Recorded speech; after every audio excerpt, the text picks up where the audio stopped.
Всем привет, с вами Тори-чан. Иногда меня спрашивают, какие в Японии бывают рынки и базары. Покажи нам. Но в Японии нет ничего похожего на привычные многим, думаю, базары на улице под открытым небом.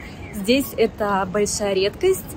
Но здесь есть что-то наподобие этого, называется Шотенгай. Это крытые рыночные улицы, которые в Японии с давних времен, но сейчас они более современные, скажем так.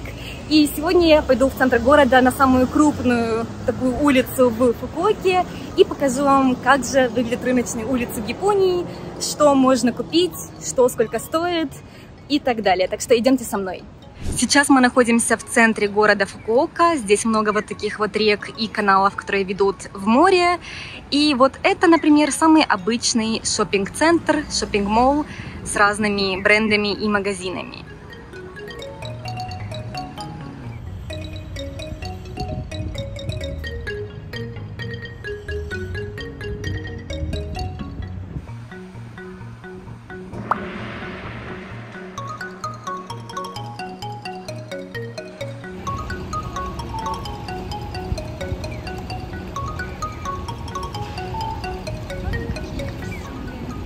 Сейчас по всему городу стоят украшения под названием Казарияма в честь фестиваля Ямакаса, который проходит в Фукуоке летом. Эти украшения стоят в разных людных общественных местах, но на сам фестиваль их будет нести много мужчин на плечах по всему городу, что невероятное зрелище.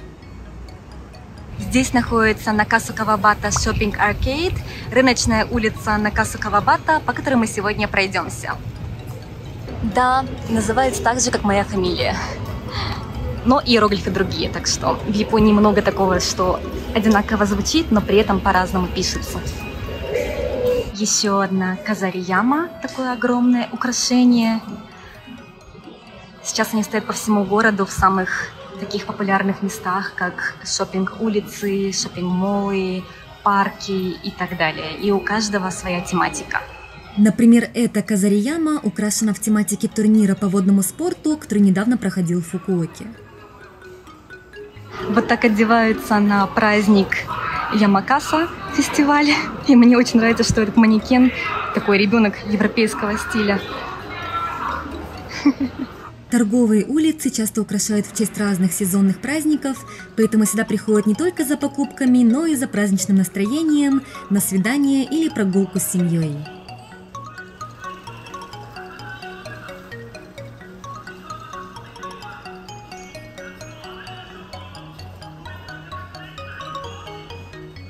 Очень нравится, как поставили перед этими украшениями вот такие вот скамеечки, что люди могут просто сесть здесь и полюбоваться, пофотографировать. Рыночная улица продолжается. Раньше такие рыночные улицы были не крытые, но просто с двух сторон были разные магазинчики с самыми разными вещами, едой, продуктами и так далее. Сейчас же больше вот таких именно крытых сверху крышей улиц. Удобно, когда дождь. Как видите, магазины могут быть совершенно разные тематики. Здесь кожанки продаются, и рядом вот такой милый магазинчик с японскими сладостями. Ичиго дайсуку, очень вкусный японский десерт. Магазин секси милых платьишек, а рядом вот такой вот магазин, или даже не знаю, как это назвать, где гадают судьбу по линиям руки. Японцы очень любят разные гадания, предсказания.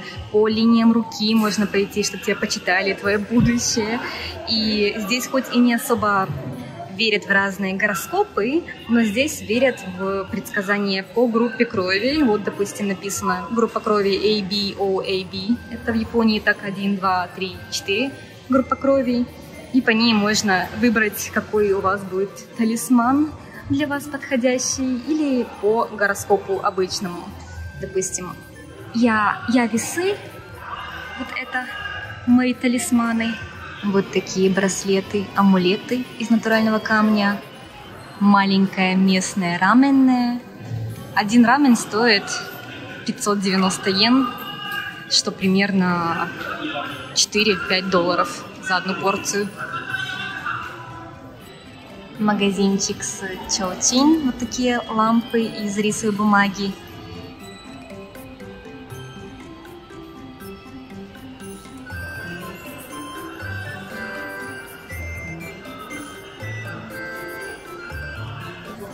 рыбный ресторанчик, который сейчас, видимо, не работает, только готовится к открытию.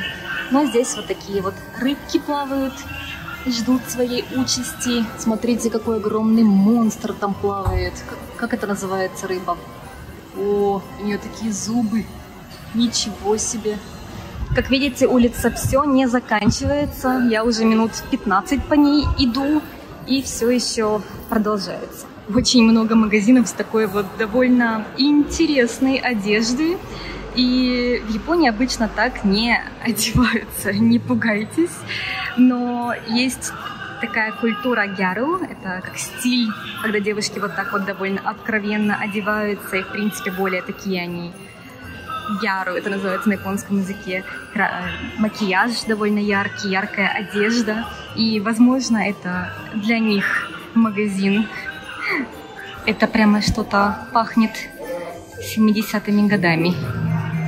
Массажный салон 60 минут, 3000 йен, $25 за массаж. И рядом вот такой магазинчик с необычной японской вышивкой. Какое-то время в Японии такое было очень популярно. Сейчас все меньше вижу людей в такой одежде с японской традиционной вышивкой.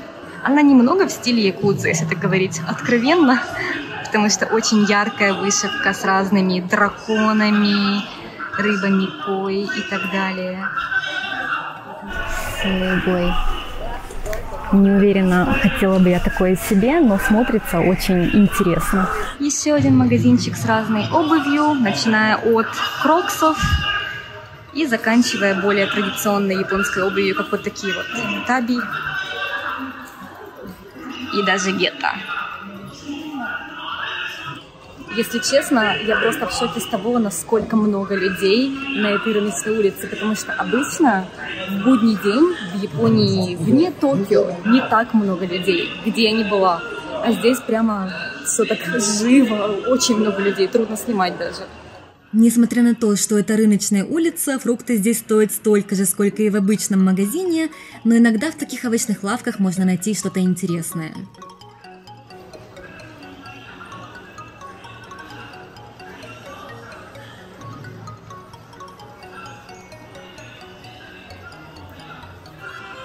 Магазинчик с детскими вещами.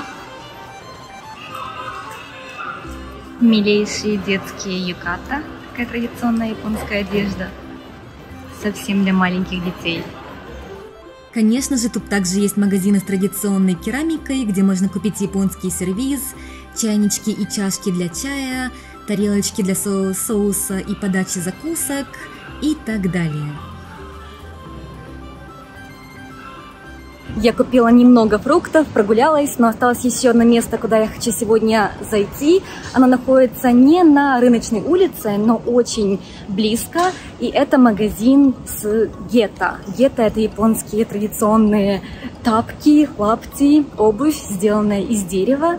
Я просто обожаю гетто, у меня раньше они были, но, к сожалению, я их где-то потеряла. Поэтому сегодня пойду сделать себе настоящие японские оригинальные гетто, которые делаются на заказ. То есть вы идете, выбираете подошву для гетто, выбираете веревочки, которые приделываются к этой подошве под ваш размер, и идете в них на фестиваль или просто даже гулять по улицам Японии. Я очень люблю звук деревянных гетто, когда вы идете по улице. Так что идемте со мной. На рыночной улице, где мы с вами гуляли, было несколько обувных магазинов, где даже продавались гетто, японская традиционная обувь. Но часто это просто обувь, сделанная на заводе, иногда даже не в Японии. Но вот такие магазины, где делают вручную гетто, традиционную японскую обувь, это настоящая редкость в наше время. И я с трудом нашла это место. К сожалению, внутри нельзя фотографировать и снимать видео, но идемте посмотрим, что можно здесь купить. Посмотрите на эти огромные высокие гетто на одной палочке. Раньше такие монахи носили, и сейчас тоже иногда.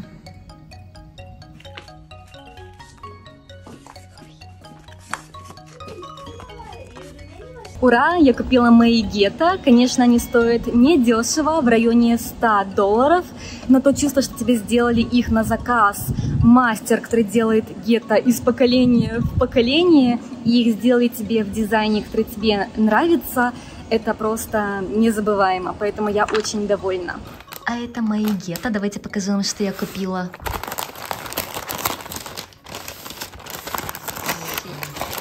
О!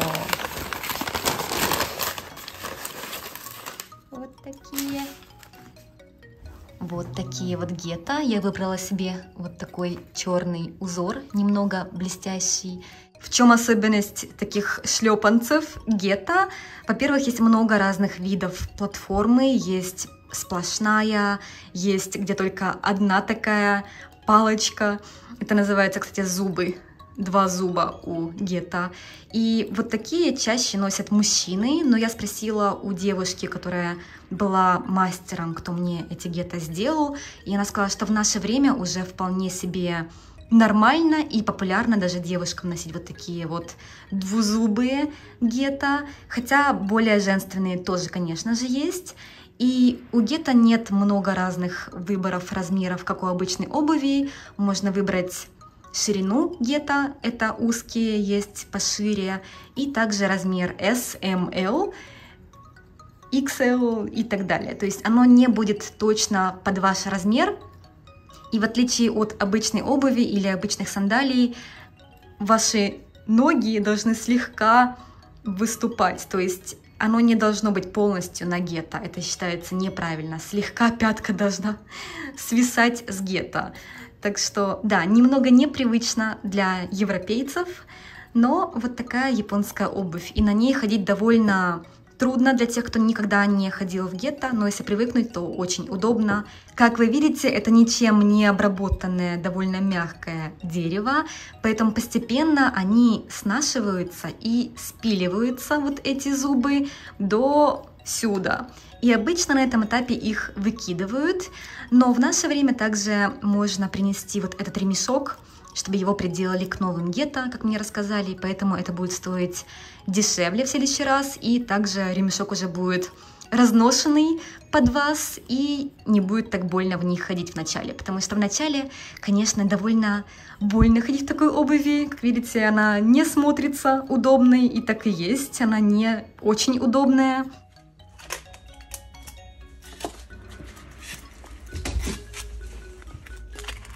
Немного неудобный, конечно, одевать.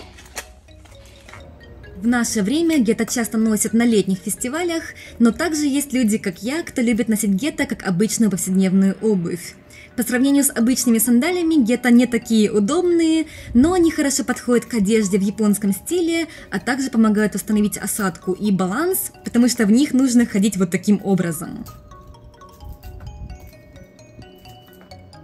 Надеюсь, вам понравилось сегодняшнее видео и наша небольшая прогулка по торговой улице в Фукуоке.